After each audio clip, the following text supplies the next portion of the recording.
Hello friends, എല്ലാവർക്കും ഷീബുക്കിലേക്ക് സ്വാഗതം. ഇന്ന് ഞാൻ വന്നിട്ടുള്ളത് നമുക്ക് തിരക്ക് പിടിച്ച രാവിലെയൊക്കെ ആണെങ്കിൽ ഏറ്റവും എളുപ്പത്തിൽ കറിയൊന്നും ഉണ്ടാക്കിയെടുക്കാതെ ഹെൽത്തി ആയിട്ട് തയ്യാറാക്കി എടുക്കാൻ പറ്റുന്ന ഒരു പലഹാരത്തിൻ്റെ റെസിപ്പി ആയിട്ടാണ്. നമ്മൾ റവയും തേങ്ങയൊക്കെ വെച്ചിട്ടാണ് കേട്ടോ റെഡിയാക്കി എടുക്കുന്നത്. നല്ല അടിപൊളിയായിട്ടുള്ളൊരു പലഹാരമാണ്.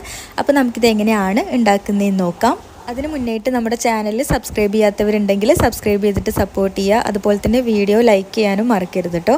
അപ്പോൾ ഈ ഒരു റെസിപ്പി ഉണ്ടാക്കിയെടുക്കാനായിട്ട് ആദ്യം നമുക്ക് വേണ്ടത് 1 കപ്പ് റവയാണ്. റവ നിങ്ങൾക്ക് വറുത്തതോ വറുക്കാത്തതോ എടുക്കാം. റവ നമുക്ക് മിക്സിയുടെ ജാറിലേക്ക് ഇട്ട് കൊടുക്കാം. ഇനി ഇതിലേക്ക് 5 or 6 ചുവന്നുള്ളി, അതായത് ചെറിയ ഉള്ളിയാണ് കേട്ടോ ചേർത്ത് കൊടുത്തിട്ടുള്ളത്.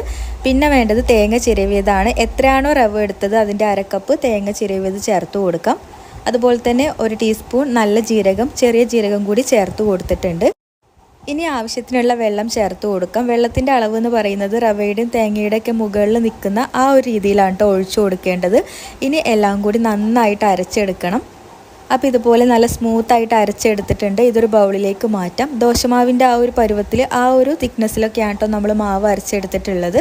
ഇനി ഇതിലേക്ക് ആവശ്യത്തിനുള്ള ഉപ്പ് കൂടി ചേർത്ത് മിക്സ് ചെയ്തെടുത്താൽ മാത്രം മതി. ഇതിലേക്കുള്ള ബാറ്റർ റെഡി ആയിട്ടോ.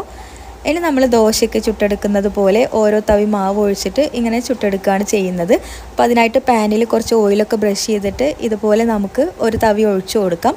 പരത്തൊന്നും വേണ്ട, ഇതുപോലെ ഒഴിച്ചിട്ട് കുറച്ച് എണ്ണ ഇതിൻ്റെ സൈഡിൽ ഇങ്ങനെ തൂവി കൊടുക്കുക കേട്ടോ.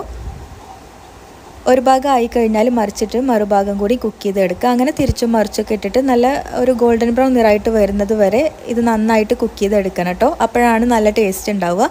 അപ്പോൾ ഇതാ ഇങ്ങനെയാണ് ഓരോന്നും നമ്മൾ ചെയ്തെടുത്തിട്ടുള്ളത്. അപ്പോൾ നല്ല ഫ്ലേവർഫുള്ളായിട്ടുള്ള തേങ്ങയുടെയും ജീരകത്തിൻ്റെയൊക്കെ ഫ്ലേവർ വന്നിട്ടുള്ള അടിപൊളി ഒരു പലഹാരമാണ്. നമുക്ക് കറിയൊന്നും ആവശ്യമില്ല കേട്ടോ. ഇനി കറി കൂട്ടി കഴിക്കാനാണെങ്കിലും നല്ല കോമ്പിനേഷനാണ്.